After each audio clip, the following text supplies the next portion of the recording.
The Killer's Game is a new action comedy now in theaters starring Dave Bautista. Yes, Speak No Evil did come out this week. No, I'm not gonna go see No Evil. Welcome back to Movie Health Community, the internet's #1 source of health warnings at the movies.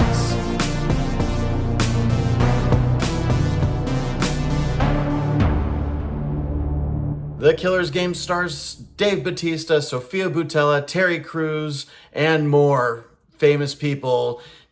And that's just the ones who are in the Guardians of the Galaxy universe. But before we talk about whether The Killer's Game is any good, let's talk about if it's safe for photosensitive audiences.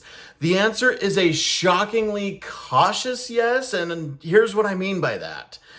One of the first scenes of this movie is a red carpet scene where people are being photographed. Nobody is using flash photography in this scene. Now, there are scenes where they use rapid firing firearms like machine guns.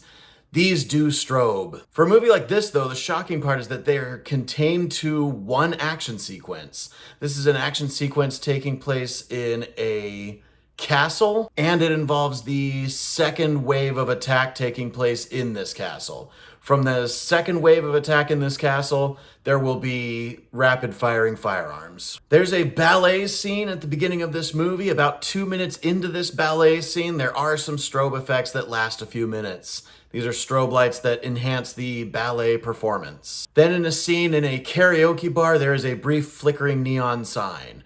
For flashing lights, we are giving The Killer's Game a 6 out of 10. Not quite grounds to call it a safe movie for photosensitive audiences, but grounds to say this is much less intense than most movies of this genre and of this type. In terms of motion, the biggest thing I caught was one long scene that involved multiple orbiting shots. So when the camera is orbiting around the subjects, and that scene lasts definitely more than a minute. There are scenes involving close-ups of someone's face where the background kind of flickers back and forth in a way that simulates a nystagmus, I think is the right word, where your eye will flicker like that.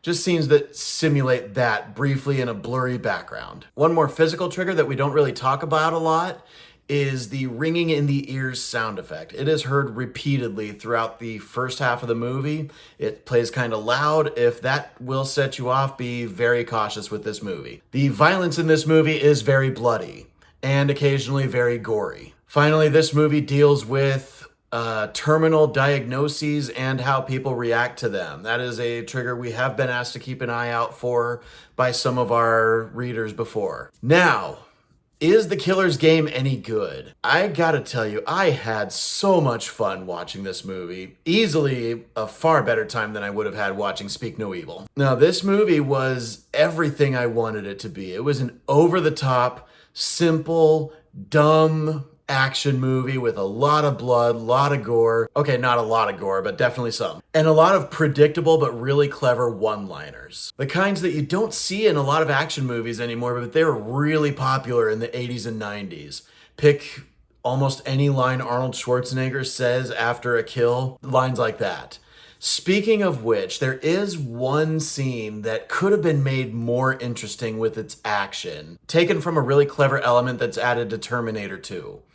That's a part where somebody does vow to stop committing murder. This action sequence, while it was epic, could have been made even more interesting with that as an actual limit. This movie takes the concept of international assassins and has probably the most fun I've ever heard with the international part of that. I'm looking at this list of directors that were offered the director's chair. Any one of them could have done just as good with this movie as J.J. Perry went on to do. John Woo, Alex Proyas, Rennie Harlin, they were all attached to this movie at some point.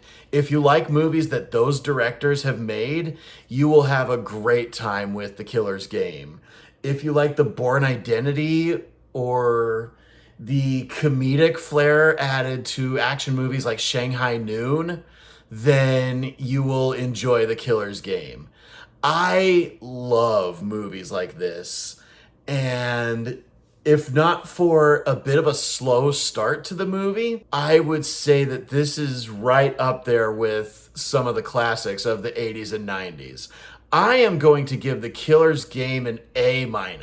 Thank you so much to our readers on Tumblr and Facebook, and as always, an extra special thanks to our patrons over on our Patreon page, whose names are scrolling on the screen like credits right now. As a reminder, nothing produced by Movie Health Community is medical advice, nor has any of it ever been reviewed by any medical professionals. Be sure to leave a like on this video, hit that subscribe button, hit the bell icon if you want to be notified when we post new videos, and leave a comment down below if you have anything to add to this discourse, especially if you disagree with anything I've said. We love hearing from you. And as always, stay safe at the movies.